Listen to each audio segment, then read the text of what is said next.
ನೋಡ್ತಾ ಇದ್ದೀರಾ one India Kannada YouTube channel. ನಾನು ರಶ್ಮಿ. ಕಾಂಗ್ರೆಸ್ ಅತೃಪ್ತರನ್ನ ಸೆಳೆಯೋ ತಂತ್ರ ಮಾಡ್ತಾ ಇದ್ಯಾ? ಕಾಂಗ್ರೆಸ್ ತೊರೆದು ಜೆಡಿಎಸ್ ಸೇರ್ತಾ ಇರೋ ವಿಶ್ವನಾಥ್ ಅವರ ತಂತ್ರ ಫಲಿಸುತ್ತಾ? ಹಾಗೆ ವಿಶ್ವನಾಥರನ್ನ ಜೆಡಿಎಸ್ ಸ್ವಾಗತಿಸುತ್ತಾ? ಇನ್ನು ಸಿದ್ದರಾಮಯ್ಯಗೆ ಹಿನ್ನಡೆಯಾಗತ್ತಾ? ಜೊತೆಗೆ ಒಳಗೊಳಗೆ ಹೆದರ್ತಿದ್ದಾರ ಸಿದ್ದರಾಮಯ್ಯ? ಇದಕ್ಕೆಲ್ಲಾ ಉತ್ತರಗಳನ್ನ ನಾನ್ ಕೊಡ್ತೀನಿ, ಕೇಳಿ. ಕಾಂಗ್ರೆಸ್ ಅತೃಪ್ತರನ್ನ ಸೆಳೆಯೋ ತಂತ್ರವನ್ನ ಮಾಡ್ತಿದ್ದು ಈಗಾಗಲೇ ಅಂಬರೀಶ್ ಮತ್ತು ಸತೀಶ್ ಜಾರಕಿಹೊಳಿ ಅವರನ್ನ ಭೇಟಿ ಮಾಡಿ ಮಾತುಕತೆ ನಡೆಸಿದ್ದಾರೆ. ಮತ್ತೊಂದ್ ಕಡೆ ಮಾಜಿ ಸಂಸದ ಎಚ್ ವಿಶ್ವನಾಥ್ ಅವರು ಜೆಡಿಎಸ್ಗೆ ಸೇರುವ ಕುರಿತು ವದಂತಿ ಹಬ್ಬಿದ್ದು ಸಿದ್ದರಾಮಯ್ಯ ಮತ್ತು ಅವರ ನಡುವೆ ಸಂಬಂಧ ಹದಗೆಟ್ಟಿರೋದಕ್ಕೆ ಸಾಕ್ಷಿಯಾಗಿದೆ. ಇನ್ನು ಕಾಂಗ್ರೆಸ್ ಬಿಟ್ಟು ಹೋದ್ರೆ ಜೆಡಿಎಸ್ ನಲ್ಲಿ ಉಳಿಗಾಲ ಇಲ್ಲ ಎಂಬುದು ವಿಶ್ವನಾಥ್ ಅವರಿಗೆ ಗೊತ್ತಿಲ್ಲದ ವಿಚಾರ ಏನಲ್ಲ. ಆದ್ರೆ ಸಿದ್ದರಾಮಯ್ಯ ಅವರನ್ನ ಹೆದರಿಸೋಕೆ ಈ ತಂತ್ರ ಬಳಸ್ತಾ ಇರಬಹುದು ಅನ್ನೋ ಮಾತುಗಳು ಸಾರ್ವಜನಿಕ ವಲಯದಲ್ಲಿ ಕೇಳಿ ಬರ್ತಾ ಇದೆ. ಆದ್ರೆ ವಿಶ್ವನಾಥ್ ಅವರು ಜೆಡಿಎಸ್ಗೆ ಬಂದ್ರೆ ಕುರುಬ ಸಮುದಾಯದ ಒಂದಷ್ಟು ಮತಗಳು ಬರಬಹುದು ಅನ್ನೋ ಲೆಕ್ಕಾಚಾರಗಳು ಜೆಡಿಎಸ್ ರಾಜ್ಯಾಧ್ಯಕ್ಷ ದೇವೇಗೌಡರದಾಗಿರಬಹುದು. ಆದ್ರೆ ಒಂದೇ ಕ್ಷೇತ್ರದಲ್ಲಿ ಇದ್ಕೊಂಡು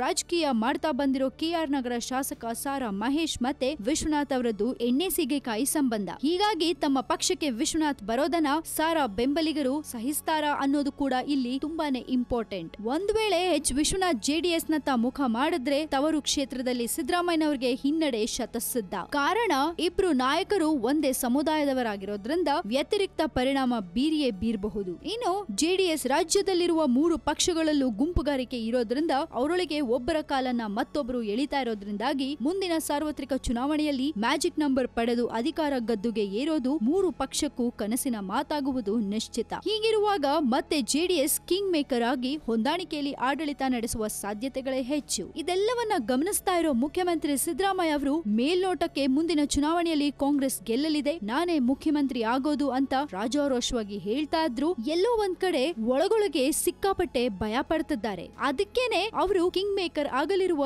ಜೆಡಿಎಸ್ ನತ್ತ ಮೃದು ಧೋರಣೆ ತಳೆಯುತ್ತಿದ್ದು ಜೆಡಿಎಸ್ ನ ರಾಷ್ಟ್ರಾಧ್ಯಕ್ಷರು ಮತ್ತೆ ರಾಜ್ಯಾಧ್ಯಕ್ಷರಿಗೆ ಕೃತಜ್ಞತೆ ಸಲ್ಲಿಸಿದ್ದಾರೆ ಅನ್ನೋದು ಹಲವರ ಅನಿಸಿಕೆ. ಎನಿವೇಸ್, ಸಿದ್ದರಾಮಯ್ಯ ಅವರ ಟ್ರಿಕ್ ಏನೇ ಇರಬಹುದು, ಆದ್ರೆ ತುಂಬಿದ ಸಭೆಯಲ್ಲಿ ದೇವೇಗೌಡರಿಗೆ ಮತ್ತೆ ಕುಮಾರಸ್ವಾಮಿ ಅವರಿಗೆ ಕೃತಜ್ಞತೆ ಅಂತೂ ಸಲ್ಲಿಸಿದ್ದಾರೆ. ಇದ್ರ ಬಗ್ಗೆ ನಿಮ್ಗೇನಾದ್ರೂ ಕಾಮೆಂಟ್ ಮಾಡ್ಬೇಕನ್ಸಿದ್ರೆ ಧಾರಾಳವಾಗಿ ಕಾಮೆಂಟ್ ಮಾಡಿ ಕಳಿಸಿ. ಹಾಗೆ ಇನ್ನಷ್ಟು ಸುದ್ದಿಗೆ ನೀವು ಸಬ್ಸ್ಕ್ರೈಬ್ ಮಾಡಿ ನಮ್ಮ one India Kannada YouTube channel. And ಈ ನಮ್ಮ ವಿಡಿಯೋ ನಿಮ್ಗೆ ಇಷ್ಟ ಆಗಿದ್ರೆ ದಯವಿಟ್ಟು ಶೇರ್ ಮಾಡಿ, ಲೈಕ್ ಮಾಡಿ.